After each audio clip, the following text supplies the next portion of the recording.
Hello and welcome to KNP Kitchen. இன்னைக்கு பூண்டு ஊறுகாய் சிம்பிள் அண்ட் டேஸ்டியாக எப்படி பண்ணலான்னு எங்கள் பெரியம்மா சொல்லி கொடுப்பாங்க.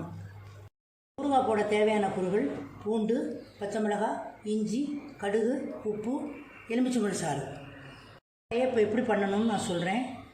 தேவையான அளவு பூண்டை உரித்து வச்சுக்கோங்க.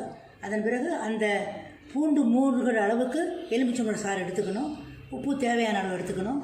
இப்போ என்ன செய்யணும், ஃபஸ்ட்டு அந்த எலுமிச்சம்பழம் சாறை இந்த ஊறுகாய் போடுவதற்கு ஜெராமிக் பவுலோ அல்லது ஜாடியோ கண்ணாடி பாட்டிலோ எடுத்துக்கோங்க.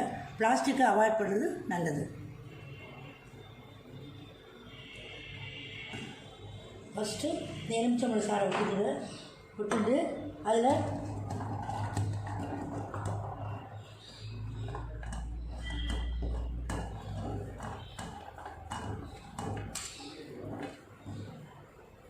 கண்டி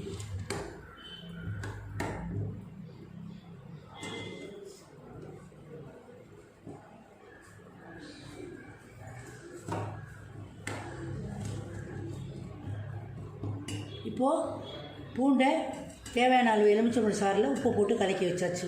அதோட இஞ்சி தேவையானால் போட்டுக்கணும். இப்போ எண்ணெயை காய வச்சு கடுகு வெடித்த உடனே தேவையான அளவு பச்சை மிளகாயை போட்டு நல்லா ஒரு வதக்கி இந்த இதில் ஊறுகாயை சேர்த்துட்டிங்கன்னா போதும். எவ்ரிடே மார்னிங் அண்ட் ஈவினிங் நல்லா ஒரு தினம் குளிக்க விட்டிங்கன்னா நல்லாயிருக்கும். ஒரு 10 days கழித்து யூ கேன் யூஸ் இட்.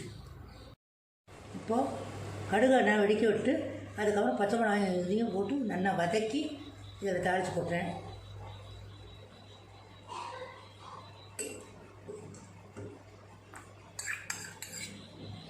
பூண்டு ஊறுகாய் ரெடி. அப்பப்போ கலக்கி விட்டுக்குங்க.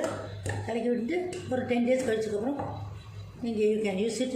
இது இருந்து கொலஸ்ட்ரால், ப்ரெஷர் எல்லாத்துக்கும் பூண்டு நல்லதுன்னு சொல்லுவாங்க. பூண்டு இஞ்சியும் சேர்றதுனால உங்களுக்கு எண்ணெய் அதிகம் சேர்க்காதனால இது உங்களுக்கு ரொம்ப ஒரு மருத்துவ குணமுள்ள ஒரு ஊறுகாய். நல்லா கண்டிப்பாக ட்ரை பண்ணுங்கள். இந்த ரெசிபி உங்களுக்கு பிடிச்சிருந்ததுன்னா like, share and subscribe to our channel. Thank you.